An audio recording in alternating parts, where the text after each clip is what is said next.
본 방송에서 제공하는 투자 정보는 투자 판단에 대한 조언입니다. 방송에서 제공하는 주식의 가치, 가격 상승 및 하락에 대해서는 방송사에서 보장하지 않습니다.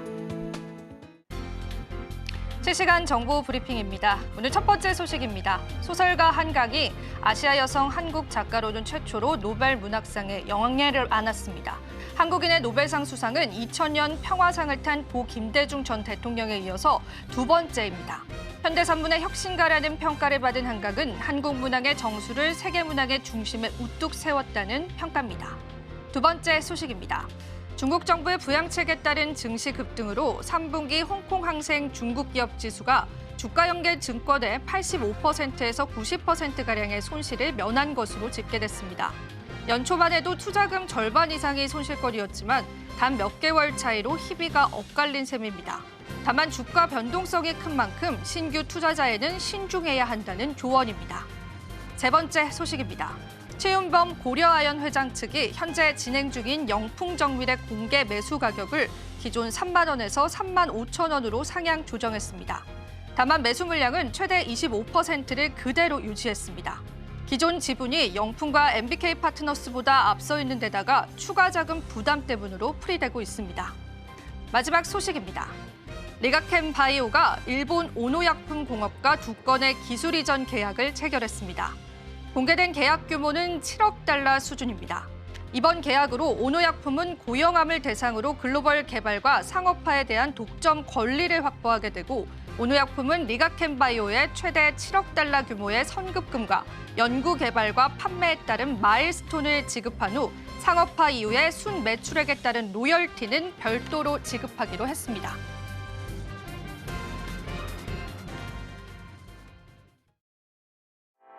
시청자 여러분 안녕하세요. 오늘 장 내일 장 오늘도 인사드리도록 하겠습니다. 자, 오후 시장 본격적으로 시작이 됐습니다. 한국 증시의 수익률이 OECD 국가 중에 최하위를 기록했다라고 하는데요. 그 이유들을 좀 뜯어보니까 우리가 잘 알고 있는 삼성전자와 SK하이닉스가 전체 시가총액의 무려 4분의 1을 차지한다고 합니다. 자, 그렇다면 우리는 이런 반도체 투톱의 상승을 기대해봐야 할까요? 아니면 수많은 종목군들의 상향 평준화를 기대해보는 것이 빠를까요? 자, 오늘도 시장에 관한 고민은 많습니다. 하지만 그만큼 재료도 많은 시장입니다. 그 재료들 여러분들이 정확히 소화할 수 있도록 오늘도 저희가 함께 해드리겠습니다. 자, 그렇다면 지금 현재 시장 상황 어떻게 흘러가고 있는지 저희와 함께 바로 살펴보도록 하죠. 자, 오늘 코스피 코스닥은 엇갈린 양상들을 보여주고 있는데요. 코스피 지수는 현재 2,600선을 다시 한번 탈환해주는 모습을 확인해 볼 수 있습니다. 코스닥 지수 같은 경우에는 소폭의 하락세를 나타내고 있는데요. 그래도 상승으로 전환할 수 있는 여력들이 있기 때문에 오후장까지 긴밀하게 살펴보시면 좋을 것 같습니다. 일중 흐름도 바로 한번 체크해 보도록 하죠. 자, 오늘 코스피 지수 같은 경우에는 오히려 장 초반이 강세를 나타냈습니다. 여러 가지 재료가 있었는데요. 그 재료들이 어느 정도는 좀 소화되면서 차익 매물들이 쏟아져 나오는 모습이고요. 현재 구간에서는 0.24%의 작은 상승률을 나타내주고 있습니다. 코스닥 시장 바로 한번 살펴보시죠. 자, 코스닥 시장 같은 경우에도 장 초반이 오히려 강세를 나타냈는데 그래도 장 중반 들어서는 그 탄력들을 가져가고 있다는 분석들 있습니다. 수급적인 부분들 체크해 보시면서 앞으로의 흐름들도 살펴보겠습니다. 자, 코스피 시장의 수급 바로 한번 살펴보시죠.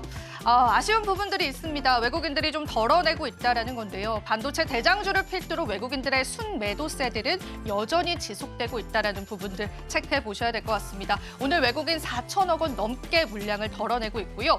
다만 이러한 물량들을 개인과 기관이 그대로 받아주면서 코스피 지수의 상승을 그래도 이끌고 있다고 보시면 되겠습니다. 코스닥 시장 바로 한번 넘어가 보시죠. 오늘 코스닥 시장에서는 외국인들의 매수세가 들어왔습니다. 제약바이오주들을 필두로 외국인들의 매수세가 들어왔고요. 현재 외국인은 526억 원을 사들이고 있습니다. 개인 같은 경우에는 595억 원을 덜어내는 모습도 확인해 볼 수 있습니다. 기관은 소폭의 매수세 보여주고 있습니다.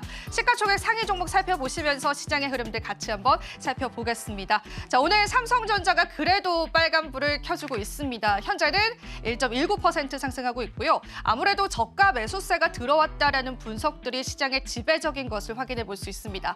다만 SK하이닉스는 보합권 나타내고 있는데요. 그래도 장중에는 하락이었지만 보합으로 다시 한번 전환됐다라는 부분들에서 반도체 투 스톱에 관한 모멘텀들 살아있을지 확인해 보셔야 될 것 같고요.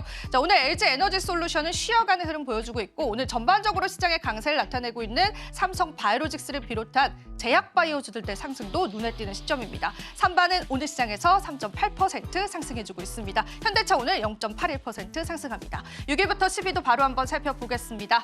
자, 오늘 셀트리온과 같은 제약바이오주들도 역시나 시작에서 좋은 흐름 나타내주고 있고요. 추가적으로 기아 같은 경우에는 어제 대비해서는 오늘은 보합권을 나타내고 있는데요. 좋은 리포트들은 계속 시장에 쏟아지고 있습니다. 주가에 반영될지 여부도 살펴보시면 좋을 것 같고요. 삼성전자 우선주도 오늘은 상승하고 있고 최근 들어서 금융주에 관한 다양한 시선들이 있는데요. 오늘 시장에서는 1.56% 상승하고 있습니다. 포스코홀딩스는 하락하는 흐름 보여주고 있습니다. 코스닥 시장 바로 한번 넘어가 보시죠. 자, 오늘 코스닥 시가총액 상위 종목군들은 빨간불 보여주는 종목은 단 2종목 지금 확인되고 있습니다.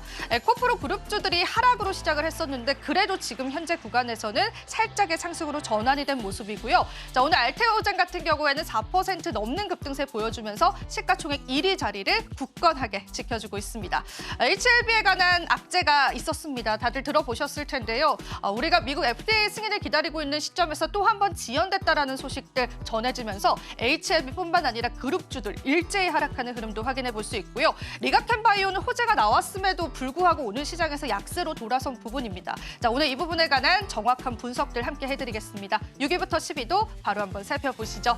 자, 코스닥 시가총액 6위부터 10위 종목군들 살펴보실 텐데요. 엔캠 같은 경우에는 오늘 시장에서는 약세 나타내주고 있고요. 클래시스도 오늘 시장에서는 약세입니다. 삼천당 제약 같은 경우에는 제가 악재에 관해서 지난 시간에 설명을 드렸었는데 이러한 악재들이 주가에 반영되진 않았고요. 그 악재를 소화해가면서 오히려 시장에서는 반등 나와줍니다. 4% 넘는 상승률 보여주고 있고요. 휴잘 같은 경우에는 오늘 소송 결과가 굉장히 좋게 나왔죠. 그러한 영향들 받아가면서 6% 넘게 급등하고 있습니다. 리노공업도 오늘 4% 넘는 상승 보여주고 있습니다. 자, 이렇게 해서 시장 상황들 간단히 한번 살펴봤습니다. 저희 방송에서 제공해드리는 정보는 투자 판단에 대한 조언일 뿐입니다. 가치 판단과 상승 하락 보장하고 있진 않다라는 점 유의 부탁드리고요. 서울경제TV와 서울경제신문은 당사 브랜드입니다. 당사를 사칭한 피해 사례 늘고 있기 때문에 그 부분도 유의해 주시면 감사하겠습니다. 그리고 저희 방송은요. 유튜브를 통해서도 시청하실 수가 있습니다. 유튜브에 서울경제TV 검색하셔서요. 많은 소통 여러분들 해주시면 감사하겠습니다. 자, 그렇다면 마감 시장까지 저희와 함께 달려보시죠. 오늘장 내일장 1부 본격적으로 출발합니다.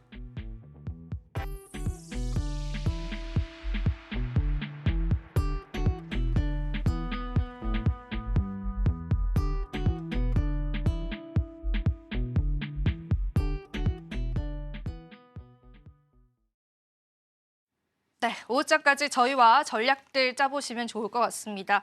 다만 안타까운 부분들은 이제 주가 탄력들이 조금은 둔화됐다라는 부분인데요. 자, 오늘도 도움 말씀 주실 이성우 이사님 모셔봤습니다. 이사님 반갑습니다. 네, 안녕하세요. 네, 시장 어떻게 보시는지 또 오늘 한 줄 평으로 바로 들어보면서 또 깊이 있는 이야기들 한번 나눠보겠습니다. 네, 오늘은 한 줄 평을 그냥 네. 돌직구로. 아, 돌직구입니까? 네, 금요일은 제약바이오라고 말씀을 드리게 되었습니다. 이게 왜냐면 우리가 한 3주 전 금요일에 제약바이오가 강했다가 그때 당시에 중국 쪽 같은 경우가 수급이 유입되면서 제약바이오 관련주들이 조정이 나왔었어요. 외국인이 제약바이오를 팔면서 좀 이동을 하다 보니까 그런 현상이 나타났는데 시장에서 시총 상위 중에 2차 전지 같은 경우는 우선 채울 만큼 기간이 다시금 채운 상황이고 반도체는 급하게 채우고 있는 상황이 아니다 보니까 여기에서 수익률 게임의 시장이죠. 하반기로 갈수록은 펀드라든지 이런 계정 부분의 수익률을 확보해야 되다 보니 제약바이오 쪽으로 좀 집중을 하는 모습이고 매수가 매수를 부르는 현상이 오늘 또 가속화가 되고 있습니다. 예, 그렇다 보니까 우리가 시장을 바라볼 때는 시장의 한 수급 형태 같은 경우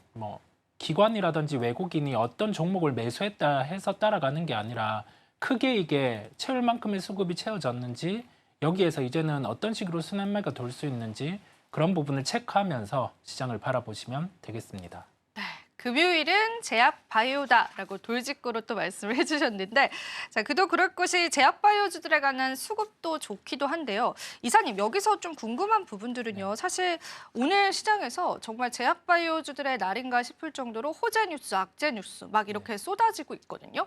제약바이오의 날이기는 하지만 그래도 우리가 선별적으로 접근할 필요는 있지 않을까 싶은데 그 의견에 대해서는 어떻게 생각을 하세요? 맞아요. 그런 접근이 필요한 게 기준을 가지고 접근할 필요가 있습니다. 네. 적어도 뭐 물질을 갖고 있거나 여기에 대해서 임상을 진행하고 있거나 그렇지 않으면 글로벌 트렌드에 맞거나 그런 구분들을 하면서 종목을 접근할 필요가 있겠고요. 오늘은 뭐 바이오 시밀러 관련된 종목들까지, 즉 대형 종목들까지 올라가니까요. 네, 그죠? 같이 순환매에 네. 가담을 하는 모습이에요. 업종 내에서 순환매는 한 바퀴를 다 돈 모습이고요. 신고가가 나는 종목 같은 경우는 좀 연속돼서 나타나고 있음을 알 수가 있습니다. 핵심은 계약 구조의 변화죠. 로열티 계약을 가지고 가는 알테오젠 여전히 강세를 나타내고 있고 따라가기가 힘들잖아요. 그만큼 그 심리적으로도 주가가 더 오를 수 있는 면이 있습니다. 그다음에 유한양행 같은 경우도 오늘 장 초반에는 빠졌다가 다시금 상승하는 모습이 나타나고 FDA 승인이 나온 부분이 있죠. 그다음에 기술 수출 형태가 나온 리가켄바이오는 주의 경고 종목이다 보니까 주가는 쉬어가는 모습이 있는데 이 기술 수출 형태가 일회성이 아니다 보니 보유하고 계신 분들 지금 여기에서 매도를 했다가 어느 구간에서 재매수를 할 수 있겠어요. 그래서 수익을 위로 극대화할 필요가 있고 아래로는 뭐 본절을 하더라도 아래는 닫고 위는 여는 그런 대응을 제약바이오 쪽에서는 하시면 좋은 결과가 있으시겠습니다. 네, 그렇습니다. 사실 최근에 제약바이오주들과 또 2차 전지 관련주들의 핑퐁 현상에 관해서 저희 방송을 통해서도 말씀을 많이 드렸는데 그래서 그런지 사실 2차 전지 관련주들에 관한 수급들은 좀 다소 소강된 느낌입니다. 그러한 돈 뭉치들이 제약바이오 쪽으로 갔다라고 오늘 시장은 조금 해석을 해볼 수 있을 것 같습니다. 그런데 저희가 이제 이사님 시장의 어떤 사이클로 봤었을 때는 오늘 한국은행이 기준금리를 인하하기도 했잖아요. 네. 사실 지금까지는 이게 시장에 어떤 영향을 미친다라고는 뚜렷이 보여지지는 않아요. 네. 우리 증시에 미칠 수 있는 영향들이 있을까요? 보통 금리 인하를 단행을 했을 땐 시장의 조달 금리가 기계적으로 떨어지다 보니까 여기에서 성장주에게는 유리하게 됩니다. 그렇죠. 네. 그래서 미국 시장이 금리 인하를 단행했음에도 불구하고 우리나라 성장주들이 그에 맞춰서 그렇게 강하지는 않았는데 좀 유리한 환경이 조성됨을 말씀을 드리고요. 그다음에 일반적으로 우리가 금리 인하를 단행하게 되면 은행주 같은 경우는 좀 좋지 않다라고 생각을 할 수 있는데 맞아요. 이게 예금 금리보다 대출 금리 같은 경우에 하락 속도가 더 느리다 보니까 크게 불리하지는 않고 그다음에 여기에서 우발 채무 부분의 발생 가능성, 뭐 PF라든지 이런 부분에 대한 대손 금리가 더 낮아질 수 있기 때문에 지금은 과거의 금리 인하기와는 다르게 네. 은행주에게도 좀 유리한 환경이 열릴 수가 있겠습니다. 금융 쪽으로 보자면 은행보다는 증권주 같은 경우가 좀 더 유리함을 말씀을 드리고요.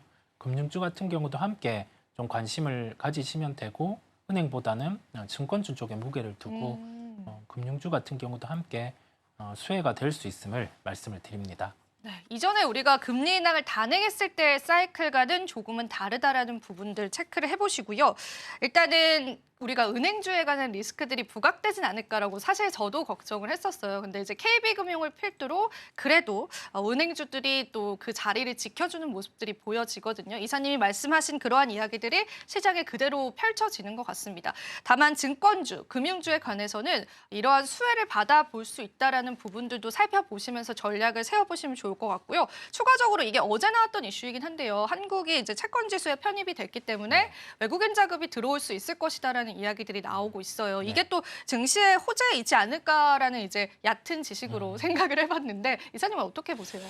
맞아요. 이게 호재가 명백합니다. 그런데 단기적으로 우리가 막 볼 여기에서 수는 없다. 자금이 네. 들어와서 오르기보다 이제 뭐 2025년, 2026년 단계적으로 들어올 자금이고 채권 시장에 자금이 들어오게 되면 유리한 게 우리 금리의 안정화가 나타나고요.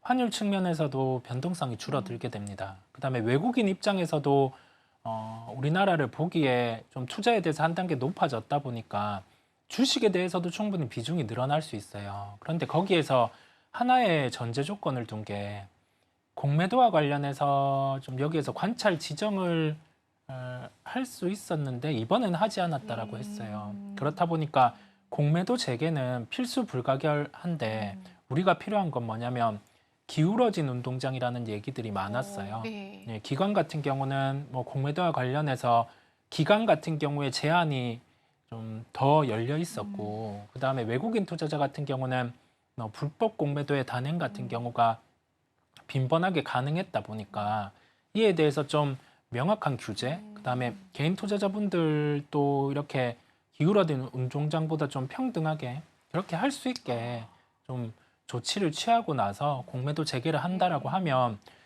선순환의 시장이 명백해요. 이게 우리가 한 단면 하나의 단면만 봐서 기울어진 운동장이 보완돼서 만약에 공매도가 시장에 들어온다라고 하면 그때는 삼성전자 주가도 이 정도가 아닐 수가 있어요. 네, 시장에게도 좀 부정적인 면보다는 지금 지수 수준에는 더 긍정적일 수가 있거든요. 그렇다 보니까 우리가 1차원적으로 어떤 요인이 발생했을 때 주식을 그냥 여기에서 덜 올라가게 하는 요인도 있겠지만은 합리적인 가격에서는 주가가 더 올라가게 하는 요인이 있습니다. 그래서 좀 이 일을 보완해서 진행한다라고 하면 우리나라 증시에게는 유리하다라는 말씀을 드려봅니다.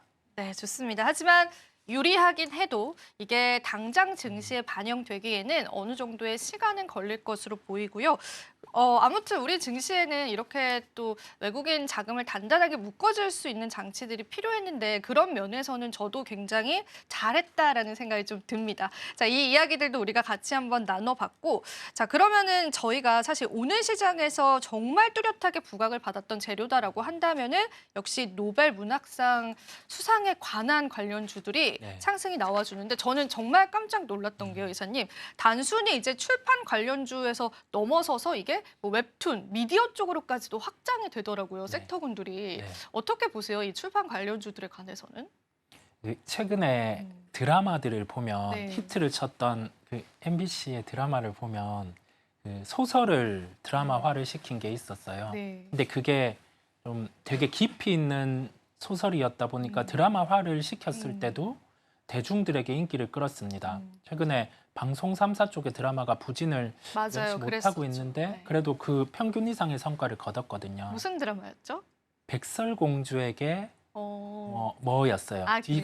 네. 뒤가 생각이 안 나는데 전 안 봤네요. 네, 그걸 꼭 네. 보셔야 됩니다. 네. 그걸 보면 이 네. 보통 드라마는 1차원적으로 이렇게 흘러가는데 아마 각색을 또 잘한 거겠죠. 네. 쓰시는 분들이 각색을 잘했는데 이런 그 결론은 뭐냐면 소설과 연결해서 드라마화가 이루어지는 점, 영화화가 이루어지는 점을 성과로 보여줬기 때문에 우리가 여기에서 기대하는 거는 소설과 연결해서 웹툰이 뭐 만들어지고 그다음에 이를 미디어 쪽으로 확산할 수 있는 게 IP를 가진 기업들이 보여줬기 때문에 여기에서 웹툰 관련된 종목들 같은 경우도 좀 함께 반응한다라고 보입니다. 그게 더 나아가서 그럼 미디어 쪽까지 확장이 되는 거네요.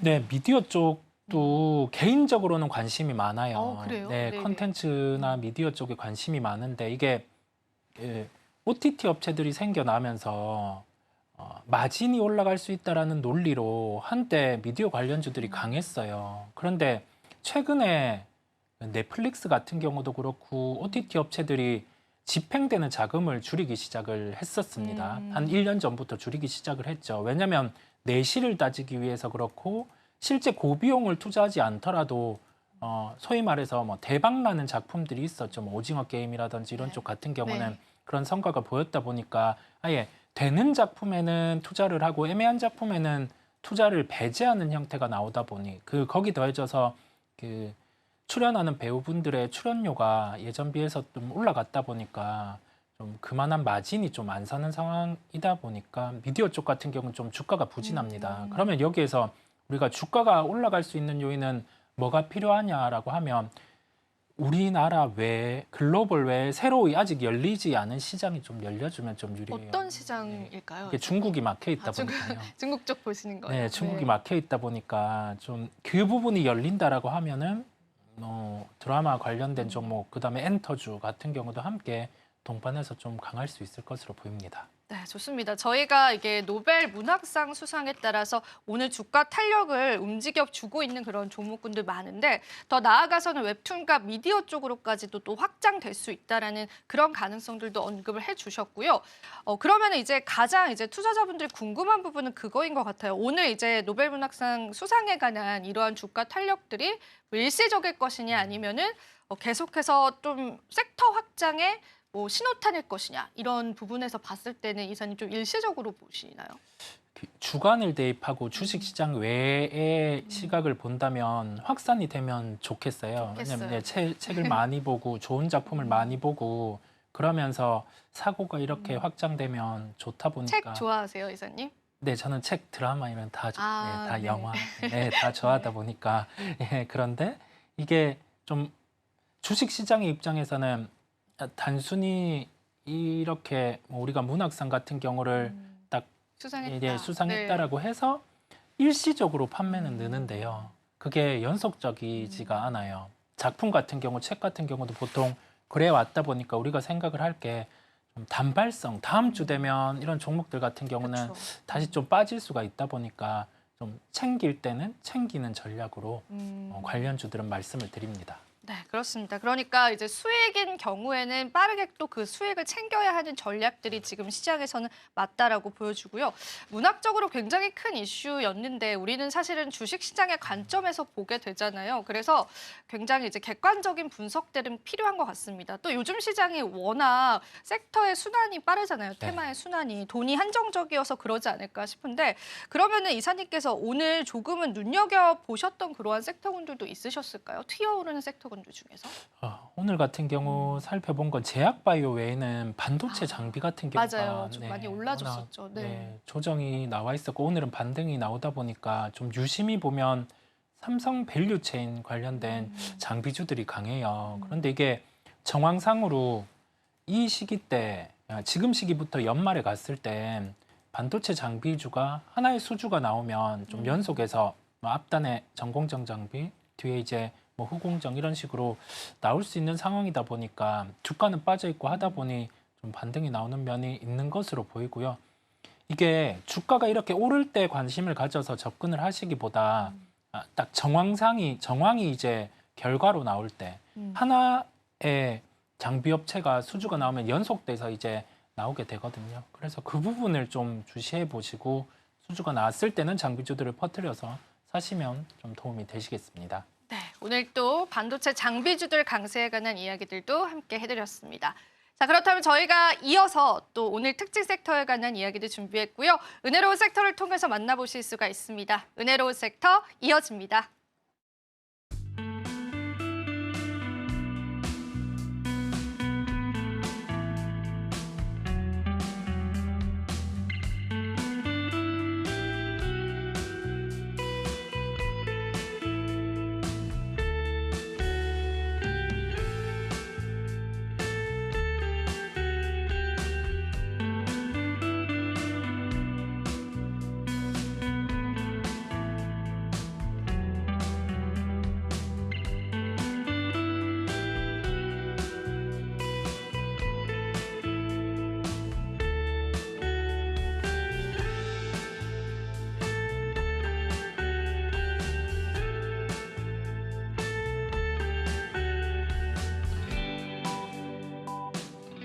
네, 은혜로운 섹터 장은희입니다. 어젯밤 속보로 많이들 들으셨을 것 같은데요. 한강 작가 이야기입니다. 자세한 이야기 면밀하게 살펴보도록 하겠습니다. 한강 작가가 국내에서는 당연 최초고요. 아시아 여성 최초로 노벨 문학상을 수상을 하게 됐습니다. 사실 그동안 고은 시인이라든지 황석영 작가라든지 많은 유명인들이 거론되긴 했습니다만 고배를 마신 바가 있었죠. 그래서 많은 사람들은 우리나라는 언어적 한계, 소재적인 한계, 그리고 국적의 한계로 인해서 노벨 문학상은 글렀다 생각을 하고 있었습니다. 이러던 찰나, 그러니까 상대적으로 주목도가 상당히 떨어져 있는 찰나에 이런 문학 소식까지 전해졌다 보니까 아무래도 큰 반향이 일어날 수밖에 없는데요. 보이시는 것처럼 온라인 서점이 일제히 마비가 되는 상황, 그리고 베스트셀러 당연히 석권했습니다. 1위부터 9위까지 모조리 다 한강 작가의 작품인 것으로 나타났고요. 평소보다 주문량이 무려 451배나 폭증한 것으로 나타났습니다. 이로 인해서 당연히 출판 관련 종목들이 큰 폭으로 움직임 보여주고 있는데요. 한스예스24홀딩스, 예스24, 예림당은 상한가 안착 후 풀리지 않은 채 거래가 되고 있는 상황입니다. 물 들어올 때 노를 잘 저어야겠죠. 바로 창비 이야기인데요. 출판사 창비는 노벨상 에디션을 검토 중에 있다라고 이야기했습니다.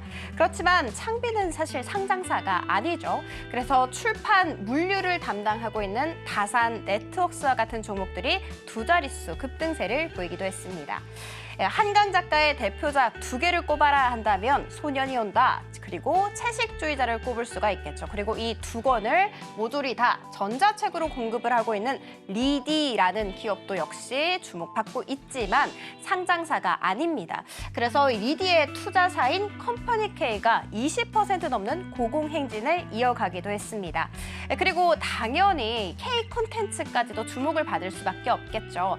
AP통신에 따르면 기생충, 오징어 게임, BTS 그리고 블랙핑크를 함께 거론을 하면서 이번 수상은 점점 커지고 있는 한국 문화의 국제적 위상을 반영했다라고 이번 수상을 평가하기도 했습니다.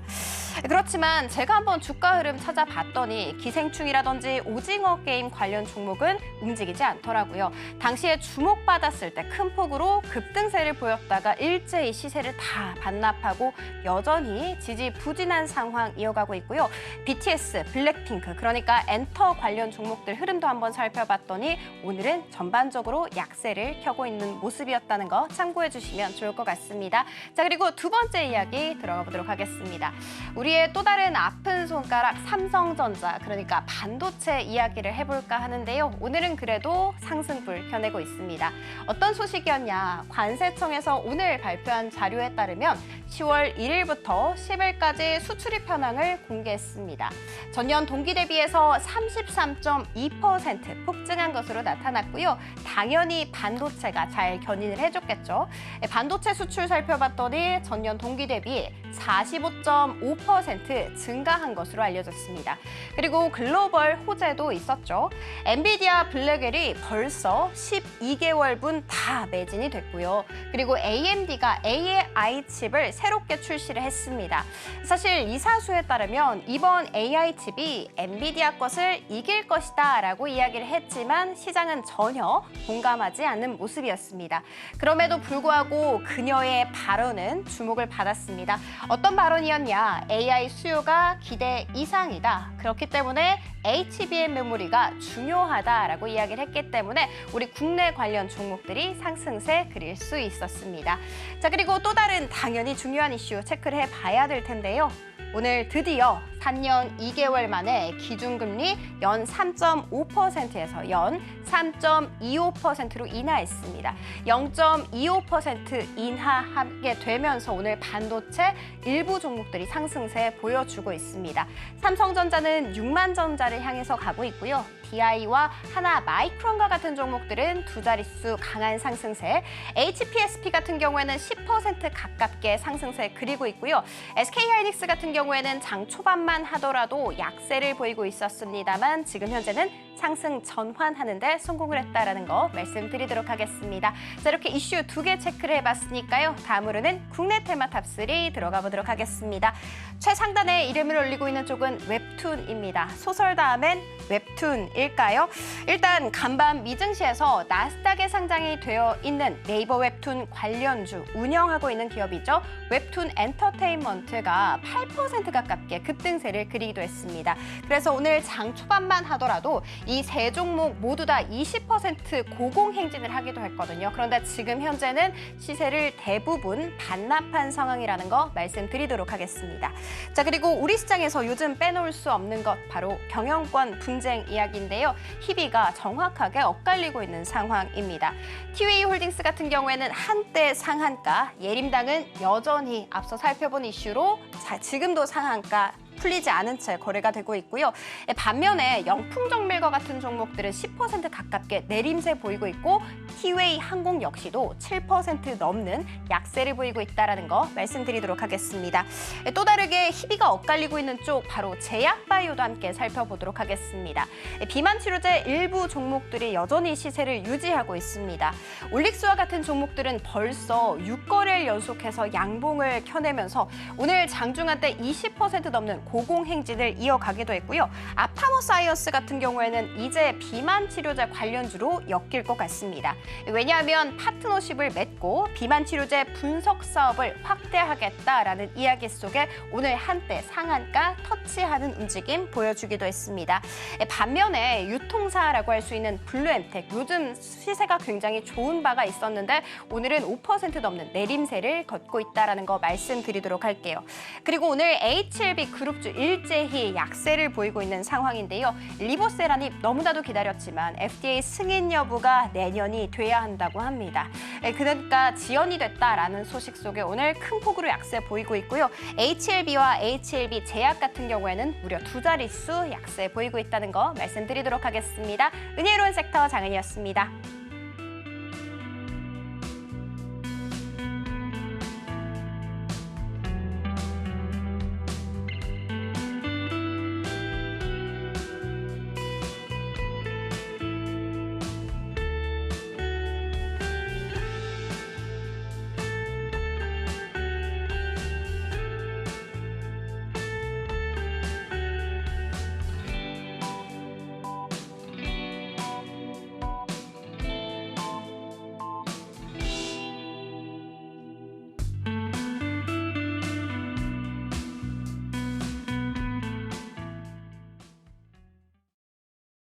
네, 은혜로운 섹터 함께 보고 오셨습니다. 자, 오늘도 시장에 관한 다양한 이슈들이 주가에 탄력을 주고 있는 시점인데요.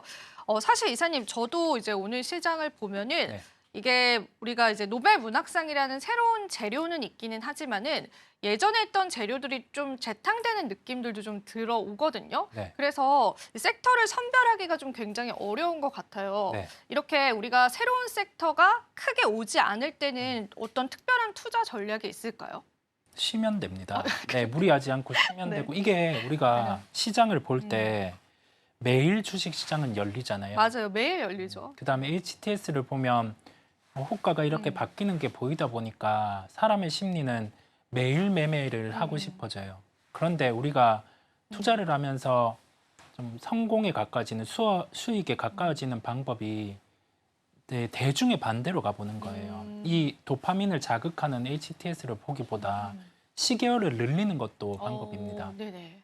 일각에서 그런 얘기들을 많이 하죠. 우리가 증권사의 CF를 보면 많은 매매를 이렇게 해야지 우리는 수익을 빠르게 확보할 수 있고 국내 시장에서는 뭐 장기 투자는 이루어질 수 없다. 이런 식의 얘기들을 많이 하는데 그 하에서 이루어내는 사람들이 있거든요. 네. 그렇다 이사님 같은. 저는 네.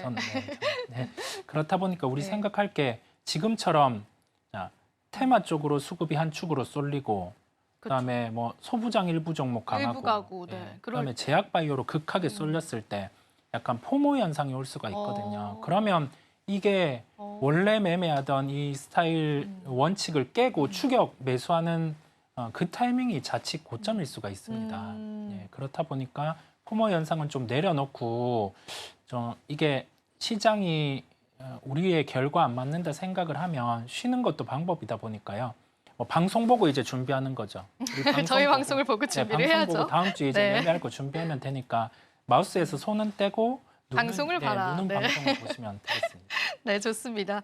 사실 제가 이런 말씀을 드린 게 우리가 이러한 테마의 상승을 예측할 수가 없습니다. 그래서 만약에 개인 투자자분들은 놓치신 분들이 많을 텐데 그럼 오늘 시장에 나는 또 주인공이 아니네라는 소외감들을 많이 느끼실 것 같아요. 그래서 그런 분들에게는 어떤 팁들이 중요할까 궁금했었는데 일단은 시장의 흐름을 파악하기 위해서 일단은 쉬고 또 저희 방송과 함께하면서 또 우리 투자자분들이 많은 팁들을 좀 얻어가셨으면 좋겠어요. 수출 이야기를 한번 해볼까 합니다. 이제 이달 10일까지 수출이 33% 상승했다는 통계청의 발표가 있었는데 보시면 이제 반도체가 좀 주력으로 수출을 굉장히 긍정적으로 이끌어낸 것으로 보이고요.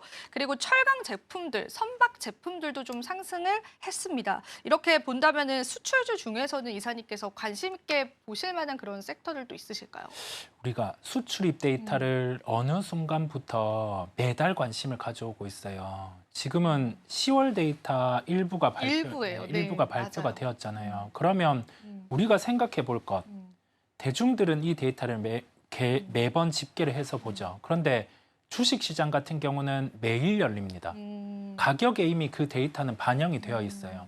아주 높은 수치가 나오지 않는 이상 주가는 그 데이터에 반응을 잘 하지 않습니다. 다만 주식시장 참여자들 같은 경우가 많이 그 데이터를 확인하다 보니까 그냥 데이터가 잘 나왔네 라고 하면서 종목을 진입을 하는 거죠. 그러면 여기에서 우리가 앞서 나가는 방법은 데이터보다 반보만 빠르면 돼요. 이 주식시장에서 반보만 빠르면 되거든요. 어떻게 빠를 수가 있을까요? 이 데이터보다.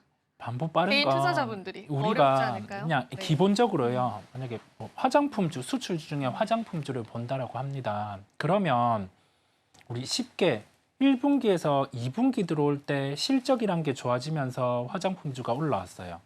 그다음에 이게 연속성이 있냐라는 점은 우리나라만 화장품이 판매된 게 아니라 미국에서도 판매됐죠. 그렇죠. 그런데 중국에서는 최근에 부진하잖아요. 네, 맞아요. 근데 이게 판매된 가격대를 보면 예전에는 중국 시장에서 우리나라 고가 제품이 잘 팔리면서 화장품 주가 좋았는데 지금은 북미 시장에서 중저가 제품이 팔리면서 우리나라 화장품주들이 좋아졌어요.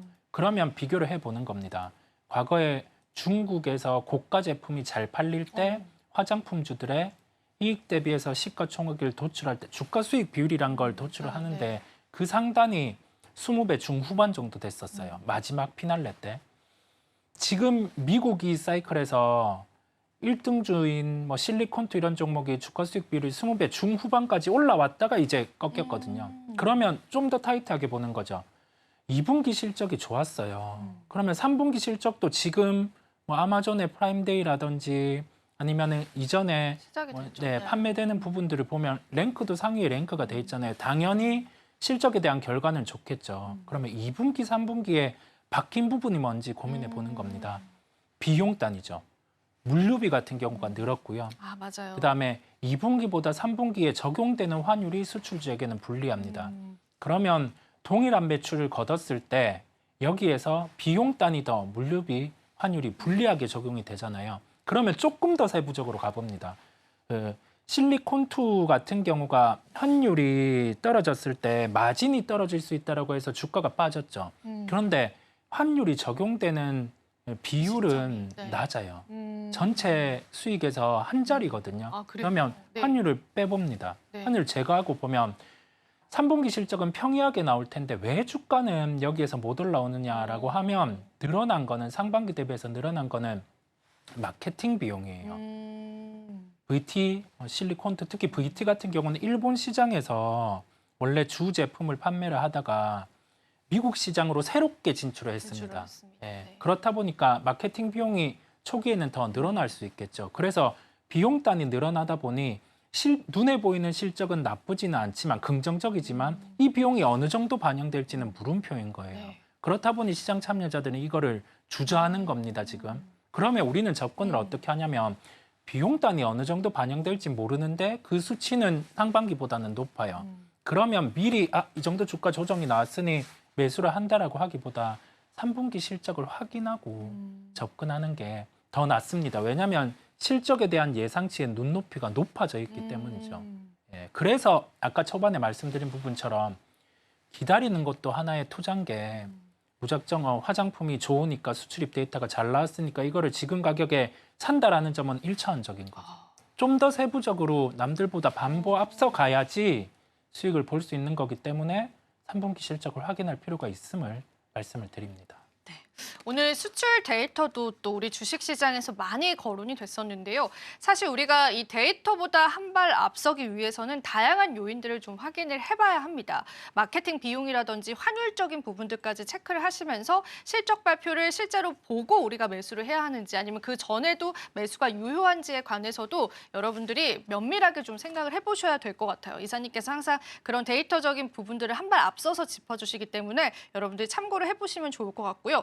일단은 수출 관련해서는 반도체는 여전히 계속 주력으로 이제 거론이 되고 있습니다. 그럼에도 불구하고 주가가 그렇게 탄력적이게 따라가지는 못한다라는 그런 느낌이 들거든요. 네. 그 이유들이 꼭 있을까요, 이사님? 우리가 수출입 데이터를 보면 여기에서 수출의 중량과 금액이 있어요. 자, 금액이 늘어날 거잖아요. 볼륨이 늘어난 네. 겁니다. 그러면 판매되는 실제 가격이 중요해요. 네, 가격이 우리 뭐 디램 낸드 쪽에 고정가라고 하죠. 그 고정가 같은 경우가 9월에 10%가 빠졌습니다. 그러면 우리 이전 달보다 10%만큼의 물량을 더 팔아야지 67의 데이터와 동일한 거예요. 예, 눈으로 보면은 잘 나온 거죠. 네. 데이터가 잘 나온 건데 실상은 가격은 빠지고 있다 보니까 지금 반도체주 같은 경우는 수출입 데이터에 반응을 안 하는 상황이에요. 각 기업들의 그렇네요. 단가들을 볼 어. 필요가 있고 지금 그러면 자, 보통은 반도체와 관련된 고정가가 빠질 때는 주가가 고점이었어요. 그리고 나서 좀 빠지는 경우가 있는데요. 지금은 주가가 미리 삼성전자라든지 이런 종목들은 빠져 있다 보니까 빠져있죠. 네. 여기에서 긍정의 변수가 나타날 때 어, 발목을 잡고 있는 삼성전자는 HBM3의 진행이라든지 테스트를 통과하는 네, 부분들이라든지 그런 부분이라든지 아니면은 뭐 SK 하이닉스는 HBM3 이외에 이제 HBM4까지 빨리 간다든지 지금 시장에서 기다리고 있는 것을 충족을 해주면 빠져 있는 주가기 때문에 복원은 빠를 수 있어요. 그걸 안고 미리 들어갈 필요는 없다라는 거예요. 보고 뭐, 들어가자. 네, 확인하고도 네. 진입하면 충분히. 되다 보니까요. 그런 점을 한번 고려를 해보시면 되겠습니다. 네, 저희가 사실 이제 이런 수출 데이터 상으로는 반도체가 항상 좀 좋게 나옵니다. 그런데 그 수출 데이터가 주가에 탄력을 주지는 못해요. 이 부분에 관해서 충분히 의문점들이 있으실 것 같은데요. 오늘 그 이유에 관해서 이사님이 좀 풀어주신 것 같아서 좀 마음이 굉장히 든든합니다. 수출 데이터를 반도체주들은 따라가진 않는다. 하지만 새로운 모멘텀이 필요하다. 그런데 그 모멘텀을 예측하고 들어가기보다는 모멘텀이 나오고 나서 들어가도 늦지는 않는다라고 반도체 관련주들 좀 정리를 해보면 좋을 것 같습니다. 물론 반도체 안에서도 여러 가지 섹터가 있기 때문에 그 섹터들은 잘 여러분들이 선별하셔서 전략은 세워보셔야 될 것 같습니다.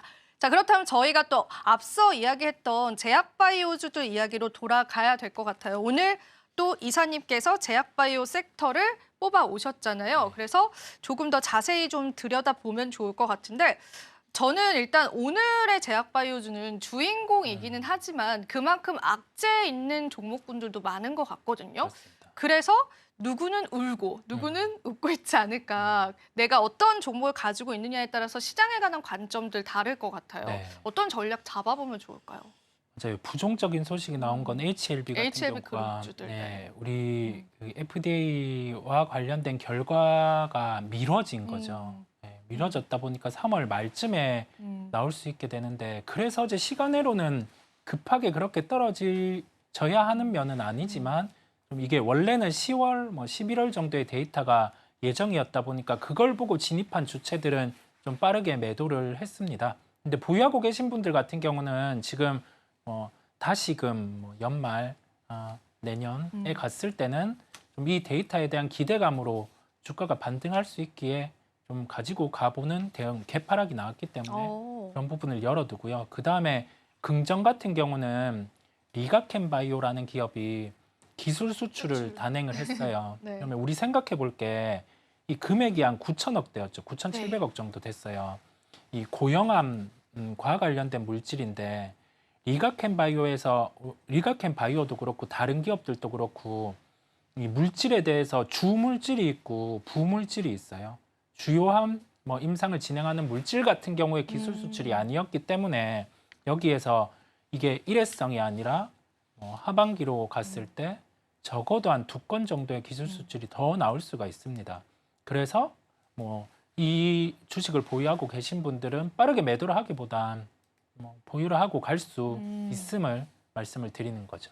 네, 오늘 리가켄바이오에 관한 소식들이 주가 탄력으로 이어지진 않았지만 추가적으로 우리가 또 상향을 바라볼 수 있는 부분인 것 같고요. 아까 악재로 일치회비를 언급을 해주셨잖아요. 네. 그런데 이제 추가적으로 저는 이 종목군들 중에서 또 다른 악재가 있었던 게 이제 삼천당 제약이었잖아요. 네네. 그 종목 같은 경우에는 특허 침해 소송에 관한 이야기들이 들려왔는데 주가가 좀 반등을 했습니다. 네. 이 부분은 어떻게 좀 풀어봐야 될까요, 이사님? 그 알리아 시밀러에 대한 부분이 특허가 있다 보니까 이와 관련해서 워낙 이게 유망한 기술 부분이다 네. 보니까 특허에 대한 이슈는 좀 지속될 수는 있어요. 그런데 이게 이미 상반기에 있었던 소식인데 한 번 더 휴일 전에 다뤄진 부분이 있었고요. 주가는 이를 반영해서 좀 급하게 매도가 나오긴 했는데 다시 좀 복원이 복원이 바로 나타나더라고요. 다시 네. 나타나고 있습니다. 그래서 우리가 기사화가 되고 해석을 좀 빠르게 할 필요가 있어요. 네, 이 부분은 추후에 특허와 관련된 부분이 제기될 수는 있지만 그 제기되는 형태에서 삼천당제약이 가지고 있는 기술이 뭐 이게 뭐 특허에 대해서 이슈를 제기했을 때 데미지가 입을 정도가 아니기 때문에 신경에 대한 부분은 뭐 크게 안 쓰셔도 된다라는 말씀을 드립니다. 크게 신경 쓸 리스크는 아니다라고 이야기를 한번 해보도록 하겠습니다. 자, 그럼 오늘 이사님께서 원픽 종목이 아까 언급해주신 그 종목이 맞을까요, 이사님? 네, 뭐 시장 안에서 보면 네. 종목들이 상대적으로 덜 오른 종목인데 기술력을 가지고 있고 뭐 추후에 뭐 기술 수출이라든지 뭐 임상과 관련된 데이터가 나올 수 있는 종목을 볼 필요가 있다라는 점에서 SK 바이오팜을 말씀을 드리려고 하고요. 실적이 나오는 대형 제약 바이오주입니다. 그래서 실적 시즌 들어갔을 때도 명분이 있는 거죠. 우리는 실적이 나오고 예상치를 상회하는 실적이 나올 수 있다 보니까 주가는 좀 더 견조하게 움직일 수 있고 그다음에 파이프라인의 성과 내전증과 관련된 뭐 물질 뭐 그런 부분도 데이터가 잘 나오는 상황이다 보니까 앞으로의 성과 같은 경우는 실적으로도 충분히 보여줄 수 있는 요인을 가지고 있습니다. 그래서 상대적으로 좀 덜 오른 면이 있다 보니까 여기에서는 제약바이오 중에서 근데 오늘 시세가 조금 나오고 있긴 네네. 하거든요. 이거는 사실 무관한 건가요? 또 너무 조금 올라서 맞아요. 네. 네, 제가 그 오전에 보기에는 그렇게 오르지는 괜찮았는데, 않았는데 그쵸? 네, 지금은 좀 올라와 있다 보니까 막 불처럼 추격을 하시기보다 조금 오늘 한 시가 정도 가격을 염두에 두고 가격 조정이 나오면 매수해 보는 거고 아니면은 그냥 내게 아니구나 하면서 패스를 하시면 되겠습니다. 실질적인 사업의 구조를 가지고 있기 네. 때문에 이제 그 부분들이 주가에 탄력을 충분히 줄 수 있고 다른 제약바이오 섹터군들에 비해서는 그래도 조금은 저평가되어 있는 구간이다라고 해석을 해볼 수 있겠어요. 그런데 앞서서 리가켄바이오 말씀을 해주셨잖아요. 네. 리가켄바이오 하면은 오리온이 좀 떠오르지 않으세요, 이사님? 네, 맞아요. 오리온 주가 같은 경우에 대해서 나아간다는 거는 조금 더 우리가 너무 멀리 간 걸까요? 오리온의 주가를 바라보는 것도? 외국인 입장에서 먼저 볼게요. 외국인 입장에서는 본업이 만약에 뭐 식품이라든지 아니면 제약바이오 이렇게 그렇네요. 네. 이제 나눠져 있는데 신사업을 조금 이렇게 좀 다른 쪽으로 하고 하는 거를 있다. 안 좋아하다 네. 보니까 그 결과가 나오고 매도를 많이 하기는 했어요. 맞아요. 예, 그럼에도 불구하고 주가는 워낙 빠졌어요. 맞아요. 예, 월별 실적을 발표하는 기업인데 뭐 데이터가 깨지지가 않았음에도 불구하고 주가는 빠졌었단 말이죠. 그런데 뭐 리가켄바이오 같은 경우는 신고가가 나오잖아요. 네. 결과로 보여주는 상황이다 보니까 오리온 또 연결해서 볼 수 있을까? 네, 하나의 네. 아이디어로 보시면 괜찮다라고 보시는 거예요? 뭐 좋은 오. 결과가 있지 않을까라는 생각을 해봅니다.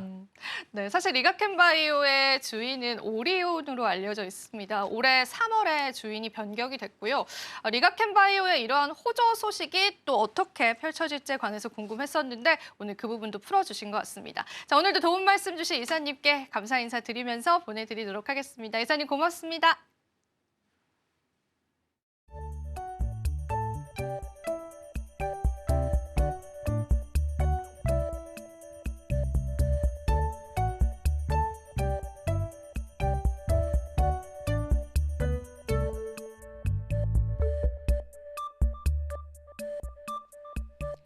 마지막으로 본 방송에서 제공해드린 정보는 투자 판단에 대한 조언일 뿐입니다. 가치 판단과 상승 하락 보장하고 있진 않다는 점 다시 한번 유의 부탁드립니다. 저희는 잠시 뒤 2부에서 또 다른 전략으로 찾아뵙도록 할게요. 시청해주신 여러분 고맙습니다.